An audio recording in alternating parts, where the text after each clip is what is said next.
datang di abad kedua Nahdlatul Ulama. Muslimat, Fatayat, Pagar Nusa, Eshari, Palam-Palam, kader-kader ANU, selamat datang di abad kedua Nahdlatul Ulama.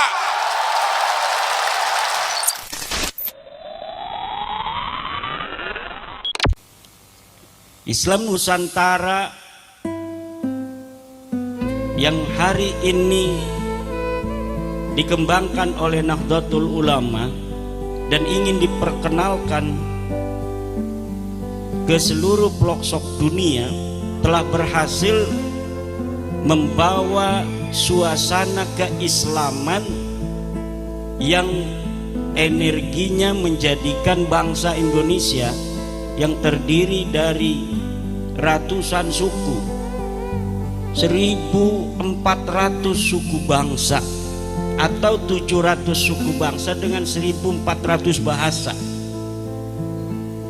dengan berbagai macam adat istiadat yang ada, dengan agama dan kepercayaan yang jumlahnya ratusan, agama yang diakui di Indonesia ada 6, tetapi kepercayaan yang lain ini yang juga dilindungi itu luar biasa banyaknya.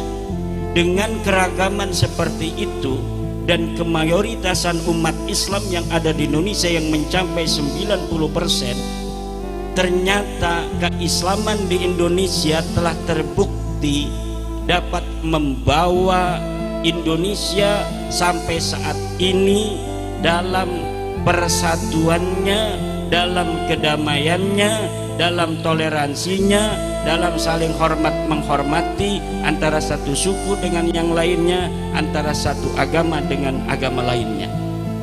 Dan ini ternyata ada kaitan dengan cara pandang keagamaan yang dimiliki oleh mayoritas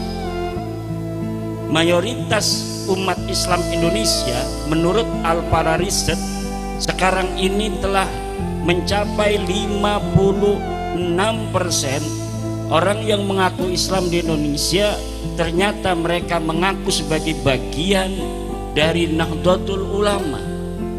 Dan Nahdlatul Ulama dalam ajarannya adalah ajaran yang merupakan warisan daripada ajaran Wali Songo. Ajaran Wali Songo yang hari ini dipegang teguh oleh Nahdlatul Ulama sebagai sebuah organisasi dari paham keagamaan mayoritas kita umat Islam di Indonesia telah terbukti senada dan seirama dengan dasar dan ideologi bangsa kita, yaitu Pancasila. Maka Pancasila dan Nahdlatul Ulama ini dijadikan sebuah lambang dari kedamaian yang sejak merdeka 1945 sampai hari ini dirasakan oleh bangsa Indonesia tidaklah bisa dilepaskan dari Pancasila dan Nahdlatul Ulama. Boleh tepuk tangan untuk Nahdlatul Ulama dan Pancasila. Kemudian yang perlu juga saya ungkapkan dalam kesempatan yang berbahagia ini, dalam kedamaian itu, dalam keniscayaan persatuan yang harus tetap ada selama-lamanya, apa kira-kira tantangan yang akan dihadapi oleh umat Islam Indonesia dan oleh umumnya bangsa Indonesia? Tidak ada yang lain selain adalah paham anti negara kesatuan Republik Indonesia.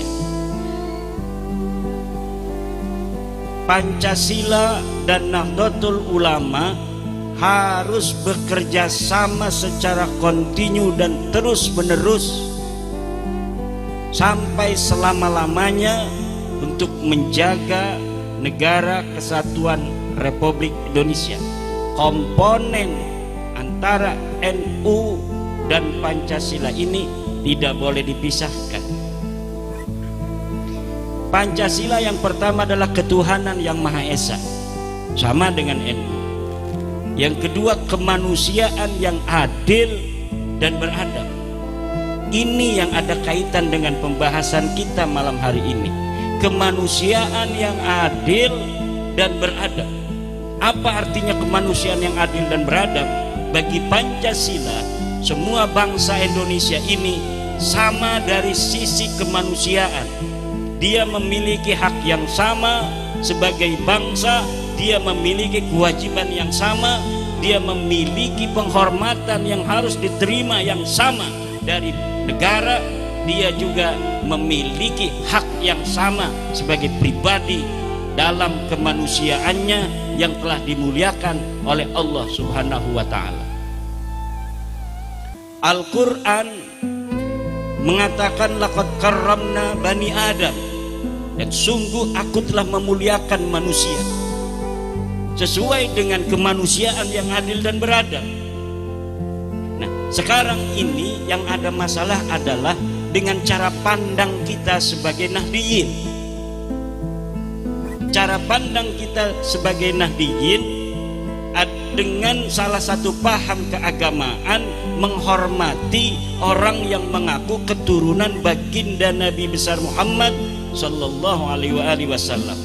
Apakah cara pandang paham keagamaan kita selaku Nahdiyin daripada ajaran menghormati keturunan Nabi atau orang yang mengaku keturunan Nabi ini sesuai dengan ayat walaqad karramna bani Adam dan juga ayat inna akramakum indallahi atqakum, juga apakah sesuai dengan kemanusiaan yang adil dan beradab? Adilkah kita? Ada anak dari Klaten, dia anak seorang pedagang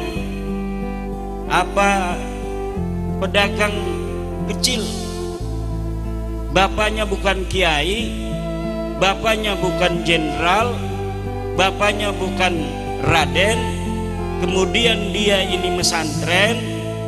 Setelah mesantren dia pintar, kemudian ketika dia pintar, ketika dia ini cerdas, bisa baca kitab kuning, kemudian ada orang bodoh yang katanya keturunan Nabi, lalu dikatakan orang bodoh yang katanya keturunan Nabi ini dengan orang yang cerdas ini muliaan orang yang bodoh, bahkan dia minum minuman keras, bahkan dia berzina dan lain sebagainya, dengan orang yang saleh yang dari keturunan biasa-biasa saja, dia bertakwa kepada Allah, dia puasa bulan Ramadan, dia bisa baca kitab kuning, kemudian kita mengatakan bahwa ini orang lebih mulia daripada orang yang bertakwa ini. Apakah sesuai dengan kemanusiaan yang adil dan beradab? Tidak. Jawab. Tidak ada di dalam ajaran Islam manusia dilihat kemuliaannya hanya dari keturunannya. Tidak ada.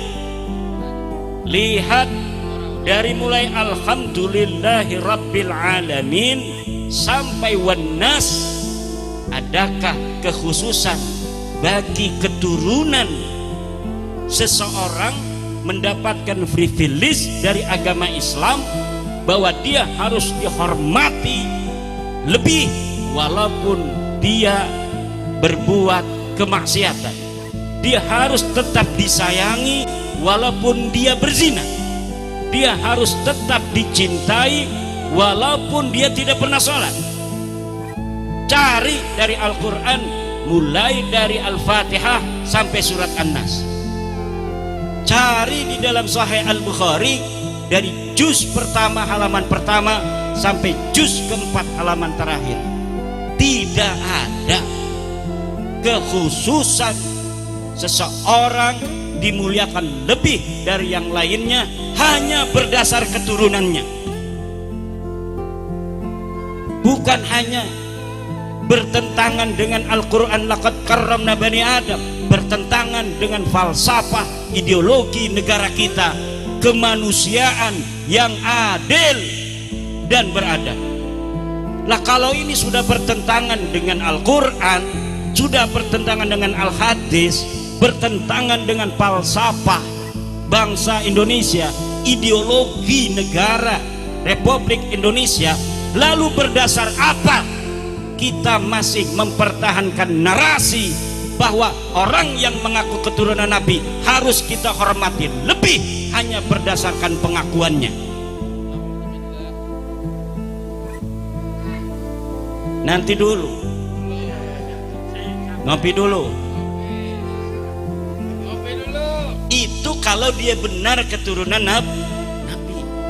Ini narasinya masih orang yang kita anggap benar keturunan Nabi.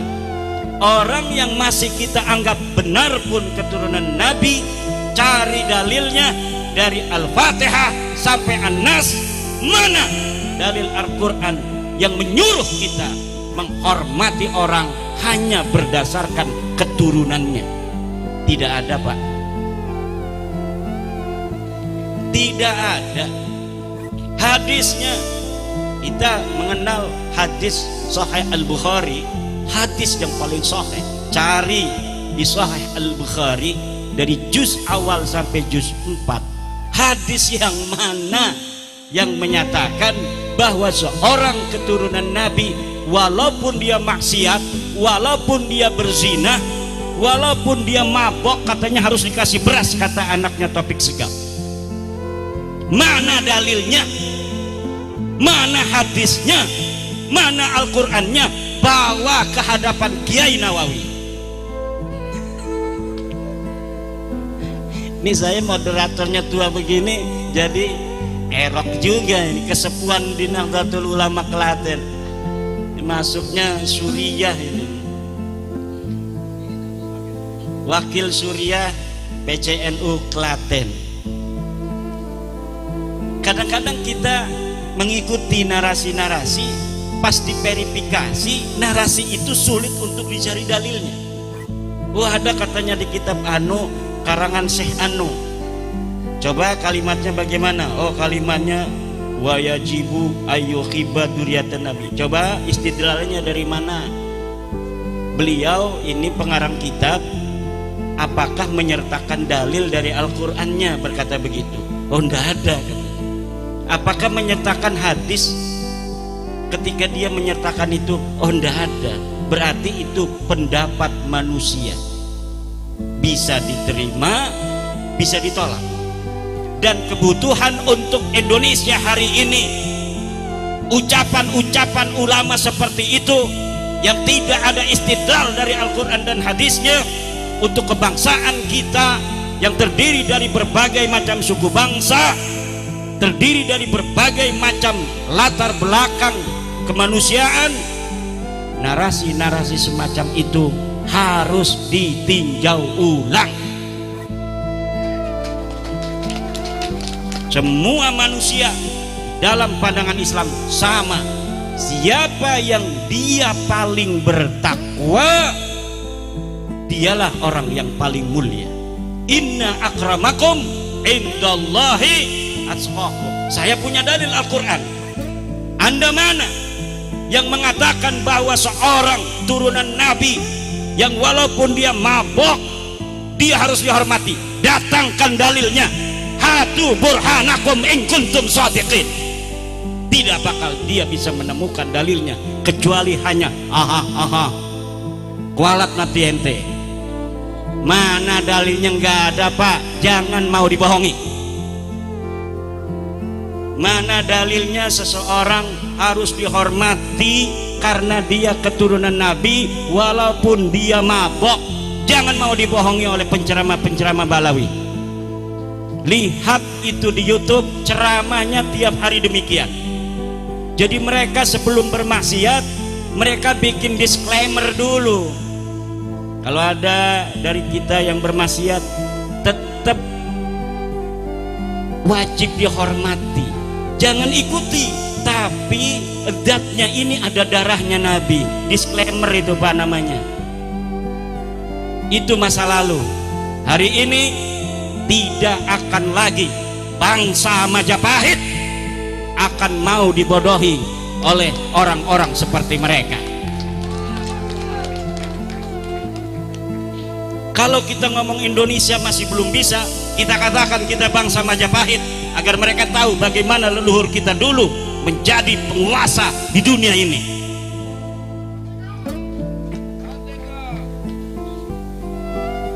Katanya anak-anak mereka lebih mulia dari anak kita, kastanya tinggi. Gitu badan. Kalau Ki Nawawi walaupun kiai mau ngelamar Mbak Lawiyah nggak boleh gitu. Sekarang dibalik bos, dibalik. Siapa anak-anak Jawa perempuannya mau dilamar jangan boleh, ente nggak level. Ini DNA-nya khusus untuk O dan yang lainnya. Untuk G minggir dulu, nggak level. Kecuali ente bisa ngerubah apa namanya tes DNA-nya. Jangan G, baru bisa melamar anak-anak Jawa, anak-anak keturunan para orang-orang yang telah mampu membuat peradaban besar di masa lalu. Wih, jangan rasis, katanya Ki Iman ngomong. Kami hanya baru sekarang loh. Ente udah berpuluh-puluh tahun ngomong begitu, kita diam-diam baik gitu boten.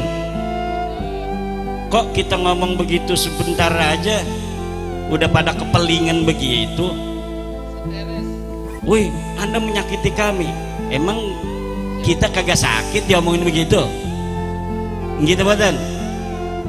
Ini kemanusiaan yang adil dan beradab. Bangsa Indonesia harus lebih cerdas di dalam memandang paham-paham keagamaan yang ada di media sosial. Jangan sampai terjebak kepada narasi-narasi yang seakan-akan itu adalah ajaran agama, tapi sebenarnya kalau dipikirkan bukan ajaran agama. Cerita-cerita yang tidak masuk akal dengan framing karomah, framing keramat, padahal itu bisa jadi tidak terjadi sama sekali. Karena dari framing keramat itu, bukan framing, apa istilahnya, fitnah. Ini ngomongnya lebih keras, fitnah katanya. Cerita-cerita di YouTube bahwa kakeknya dulu kalau ada orang mati, walaupun dia sudah mati ratusan tahun, maka dia akan keluar ikut menyembahyangi orang yang mati itu agar orang itu diampuni dosanya. Masya Allah. Neraka itu bisa ditiup padam oleh kakek mereka. Masya Allah. Kakek mereka bisa menurunkan rantai emas dari langit. Masya Allah. Kalau nurunin rantai emas kaya dong. Betul nggak? Kaya dong. Kalah dong Cikotok di Banten itu ladang emas. Tapi nyatanya negara mereka miskin. Betul nggak? Nyatanya kok minta-minta duit sama orang Jawa. Gitu badan. Ini yang terjadi. Katanya karomanya luar biasa, kok negaranya masih miskin. Karomanya luar biasa, kok perang melulu. Kita damai-damai baik. Gitu badan. Ngopi enak tanpa gula. Kalau yang masih pakai gula itu bermasalah. Kalau yang ngerokoknya itu sudah kelihatan putih-putih sin, itu pasti ada masalah itu. Kita sehat-sehat begini, alhamdulillah. Makan jagung itu bukan karena kita nggak ada nasi tadi itu, karena itu menjaga tradisi. Ada loh masih nasi jagung yang enak seperti ditaruh begitu. Masya Allah, alhamdulillah. Kita bangsa besar bapak-bapak. Dan ini yang harus disadari. Kesadaran kita sebagai bangsa besar kesadaran bahwa kita adalah manusia-manusia yang tidak bisa dikatakan sepele oleh bangsa lain. Kita pernah mengalahkan Cina loh. Majapahit perang mengalahkan Cina. Majapahit ketika itu, Mongol itu bisa menghancur leburkan Baghdad, bisa menghancur leburkan Kaukasus. Negara Yahudi hancur oleh Mongol, negara Islam Baghdad hancur oleh Mongol. Dia coba-coba datang ke Banten, dia coba-coba datang ke Majapahit ya. Banten belum ada ya, belum waktu itu. Ternyata dia kena batunya di tanah Jawa, tanah yang penuh dengan karomah, tanah yang penuh barokah. Dia bisa mengalahkan Kaukasus, dia bisa mengalahkan Baghdad, tapi tidak bisa mengalahkan Jawa. Tepuk tangan untuk Jawa. Kalau nyebut Jawa itu orang zaman dulu mah termasuk seluruh Nusantara. Aceh, Borneo, Maluku, apalagi Sulawesi, Papua, itu semuanya masuk di kata Jawa. Ini Kang Abdul Rojak ngeliatin saya begitu amat ini.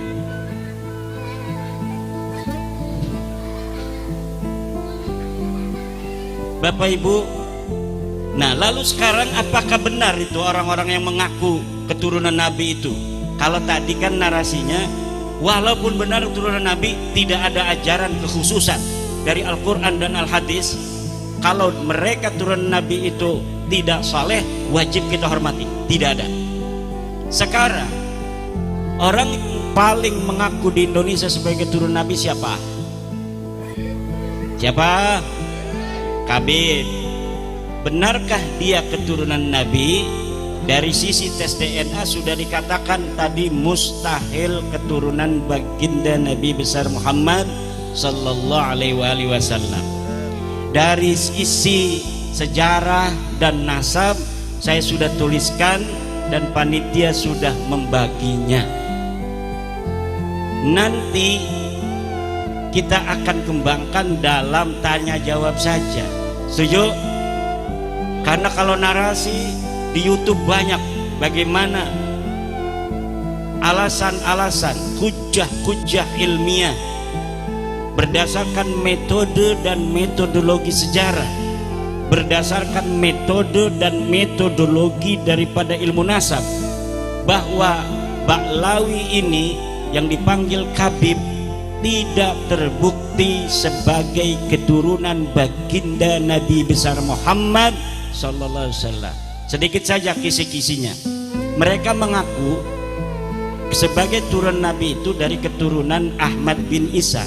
Ahmad bin Isa ini betul sebagai keturunan Nabi. Jadi ada tokoh besar turunan Nabi namanya Ahmad bin Isa, adanya di Madinah Al-Munawwarah.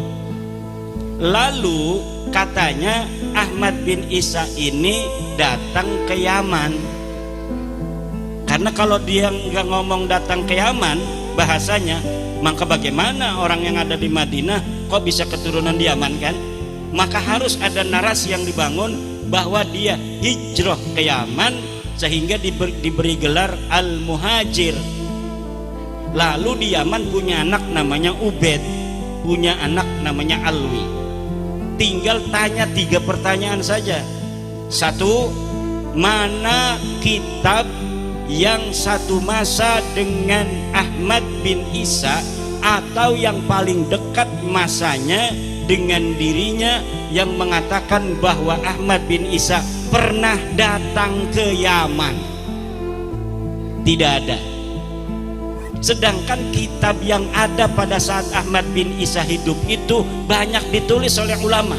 Tahun 345 Hijriah ulama sudah banyak. Imam Syafi'i itu lahir 150 Hijriah, wafat 204 Hijriah. Abu Hanifah wafatnya saja 150 Hijriah. Ngarang kitab banyak. Imam Syafi'i ngarang kitab banyak. Imam Ahmad bin Hambal ngarang kitab banyak. Kalau 345 Hijriah, berarti kan udah ratusan tahun kemudian. Seharusnya lebih banyak lagi kitab-kitab yang sudah ditulis, baik kitab sejarah maupun kitab pengetahuan Islam lainnya. Tanya, mana kitab yang satu masa dengan Ahmad bin Isa yang menyatakan dia hijrah ke Yaman? Tidak ada. Boleh dibuktikan. Ahmad bin Isa ini orang Madinah, dia ada di Madinah, dia berketurunan di Madinah. Nanti kemudian ada beberapa keturunannya yang pindah ke Irak. Tetapi Ahmad bin Isanya terkonfirmasi kitab-kitab yang ada pada masanya tetap ada di Madinah. Kemudian adakah kitab dari mulai abad keempat itu sampai abad ke-8 yang menyatakan Ahmad bin Isa ini bergelar al-muhajir? Tidak ada. Kenapa? Karena mereka mengaku sebagai keturunan Ahmad bin Isa itu baru di abad 9. Jadi tidak ada kitab yang ada di masa Ahmad bin Isa abad keempat sampai abad ke-8 yang menyatakan dia hijrah ke Yaman. Yang pertama. Yang kedua, tidak ada kitab yang ada di abad keempat sampai abad ke-8 yang menyatakan dia bergelar al-muhajir. Tidak ada, karena memang dia tidak pernah pindah ke Yaman. Yang ketiga, tidak ada kitab abad yang keempat sampai abad ke-8 yang menyatakan dia punya anak namanya Ubaid. Kenapa tidak ada dari abad keempat sampai abad ke-8? Karena memang pengakuannya baru di abad 9 Hijriah. Dari 345 Hijriah sampai pengakuannya 895 Hijriah, ini mencapai 550 tahun. Kesunyian 550 tahun tanpa data. Mereka mengarang kisah-kisah itu di abad 9 tanpa ada referensi sedikit pun dari kitab-kitab sebelumnya. Kemudian hitung dari 895 Hijriah itu sampai hari ini 1445 Hijriah, itu juga jumlahnya sama 550 tahun. Dan saya kira 550 tahun adalah waktu yang diberikan Tuhan untuk mereka, dan tidak ada waktu lagi setelah itu mereka bisa untuk mengaku sebagai keturunan baginda Nabi besar Muhammad sallallahu alaihi wasallam.